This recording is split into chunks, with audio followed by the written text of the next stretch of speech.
Hello friends, welcome to vital force ivy.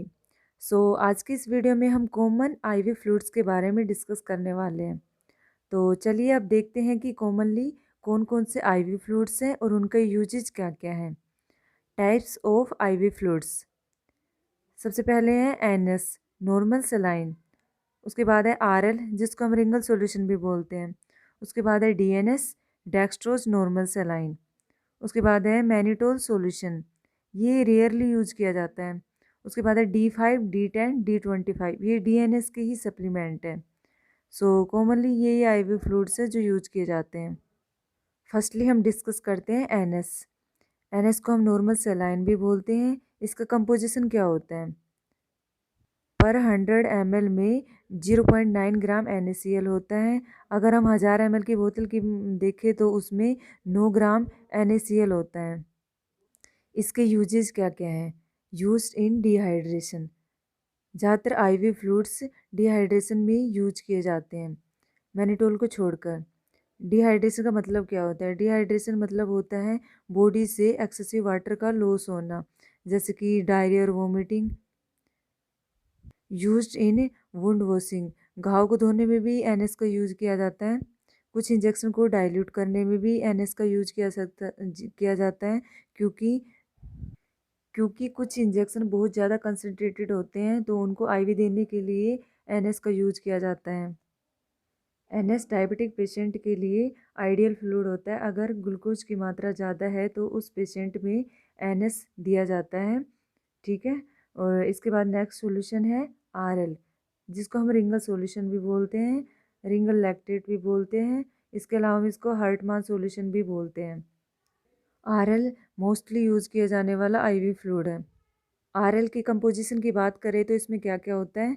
इसमें होता है sodium lactate, sodium chloride, calcium chloride, potassium chloride, ये सब होता है। पोटेशियम उसमें क्या नाम है, आरएल में। इसके यूजेस क्या क्या हैं? Used in dehydration, used in hypotension. Hypotension का मीन्स होता है लो बीपी। बीपी को बढ़ाने में, ब्लड प्रेशर को बढ़ाने में भी इसका यूज किया जाता है। Use in burn accidental case में। बर्न में इसका यूज क्यों किया जाता है? क्योंकि बर्न में एक्सेसिव फ्लूइड लॉस होता है, इसके कारण इसका यूज बर्न में किया जाता है। और एक्सीडेंट में एक्सेसिव ब्लड लॉस होने के कारण पानी की कमी आ जाती है, तो इसलिए इस एनएस आरएल को एक्सीडेंट में यूज करते हैं। नेक्स्ट बात करते हैं डीएनएस की, डेक्सट्रोज नॉर्मल सलाइन। इसका कंपोजिशन क्या है?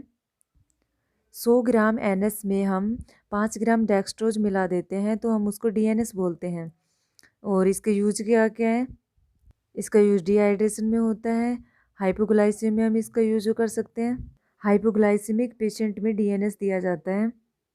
क्वेश्चंस, हमें अवेयर होना चाहिए कि डीएनएस डायबिटीज़ में यूज नहीं करना चाहिए, क्योंकि डायबिटीज़ में पहले ही ग्लूकोज ज़्यादा है और डीएनएस ग्लूकोज के लेवल को बढ़ाता है, सो अवॉइड करना चाहिए डायबिटिक पेशेंट में। ठीक है।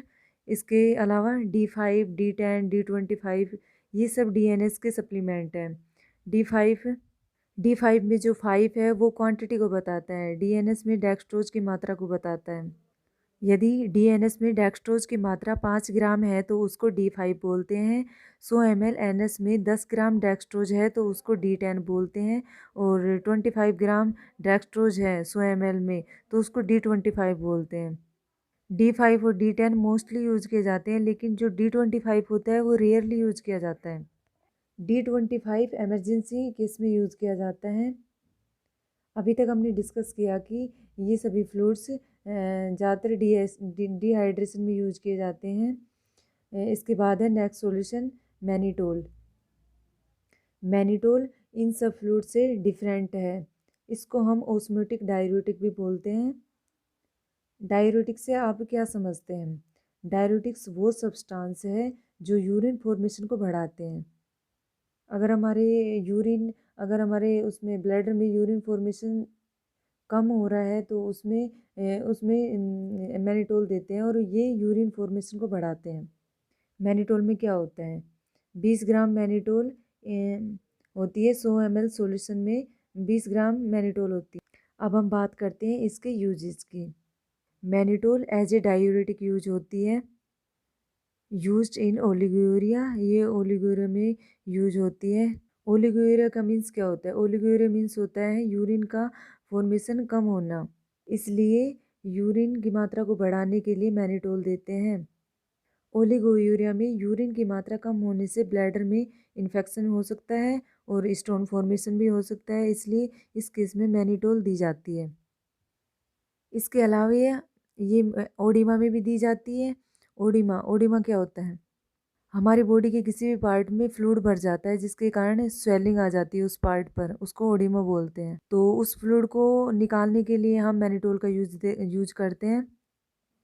तो फ्रेंड्स, आज की ये वीडियो थी आईवी फ्लूइड्स के टाइप्स और उसके यूजेस के बारे में। So I hope you like this video. Thanks for watching.